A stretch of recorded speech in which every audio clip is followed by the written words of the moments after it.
All right, today we are diving into a really powerful story. It's about deep family betrayal, but also about the incredible strength it takes to, rise up from those ashes.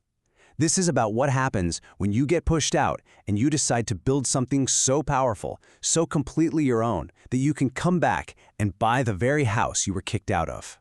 And this right here, this sentence is pretty much the explosive heart of the whole story. I mean, talk about a setup for a confrontation years in the making. It's this moment of poetic justice that is just so satisfying.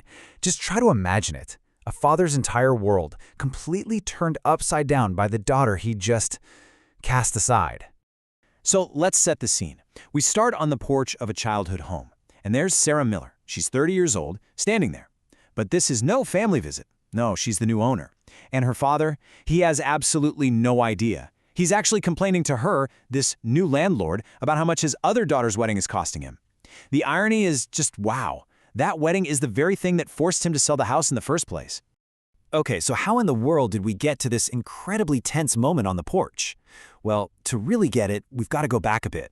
Because this wasn't some sudden break. Oh no, this was the result of a family dynamic that had been brewing for decades. See, in this house, there were basically two completely different realities playing out. On one side, you had Chloe, the golden child. Her every whim was like a national emergency. But then you had Sarah, the scapegoat, whose major achievements were just consistently ignored. Here's a perfect example for you. When Sarah graduated with honors from trade school, her parents showed up 2 hours late. And why? Because Chloe had some minor argument with her boyfriend. I mean, come on. And the craziest part? This was her father's favorite piece of advice. Reputation takes 20 years to build and 5 minutes to destroy. The irony is just staggering. What he never seems to get was that he was the one holding the match, slowly burning down his own family's reputation from the inside out. Now, every story like this has that one moment, right? The final straw. The point where the whole foundation just crumbles. For Sarah, that moment came 4 years before she'd be standing on that porch as its owner. So to fund yet another one of Chloe's ridiculously lavish weddings, her parents decided to just drain Sarah's inheritance. And this was money specifically set aside for her future. But when she questioned it, was she met with any understanding? Nope. Instead, she was accused of being dramatic and erratic. Can you believe it?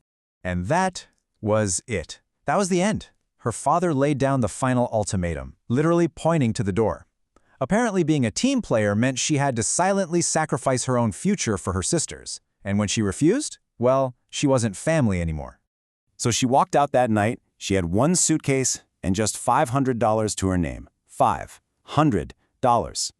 After a lifetime of trying to make herself small enough to earn their love, that's the value they placed on her? But here's the thing. This isn't just a story about being exiled. It's a story of incredible resilience. Because after being cast out and left all alone, Sarah began the quiet work of building a life and a legacy that was entirely her own. And that's when a really pivotal person enters her life. Eleanor, a retired developer. Eleanor became the mentor, the support system that her family just refused to be.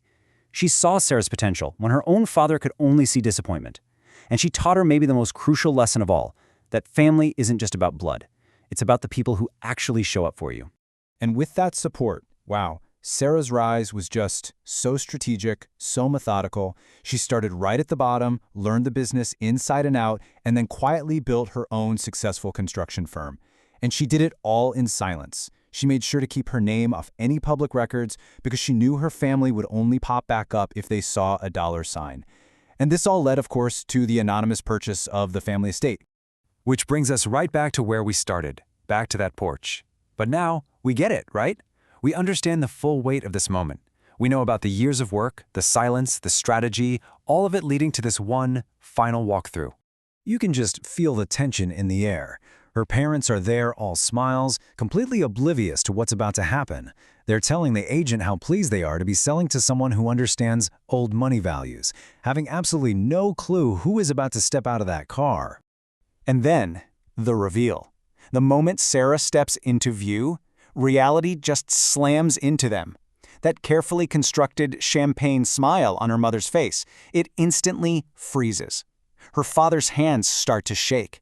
The whole story he'd been telling himself for years has just shattered right in front of him. And what's their immediate reaction? Pure damage control. Her father starts scrambling, calling the whole thing a misunderstanding. He even tries to use an old pet name, Sweetheart, like it's some magic word. It's this last-ditch effort to pull on the family strings that he himself had cut years ago. But Sarah isn't the same person who left with just $500. So when her father accuses her of destroying the family, her response is just perfect. She tells him she didn't come for destruction, she just came with the receipts. She was simply presenting the consequences of their own actions right back to them. So, beyond all the drama, and let's be honest, the sheer satisfaction of that moment, this story really reveals a fundamental truth. It's about the power and the absolute necessity of setting boundaries.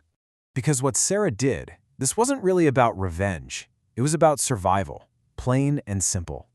After a lifetime of being told her needs didn't matter, she made a conscious decision to finally choose herself, to put her own well-being first for once. And this whole story leaves us with a really big question to think about. I mean, Sarah had to literally walk away from the legacy she was born into to build one that was truly hers.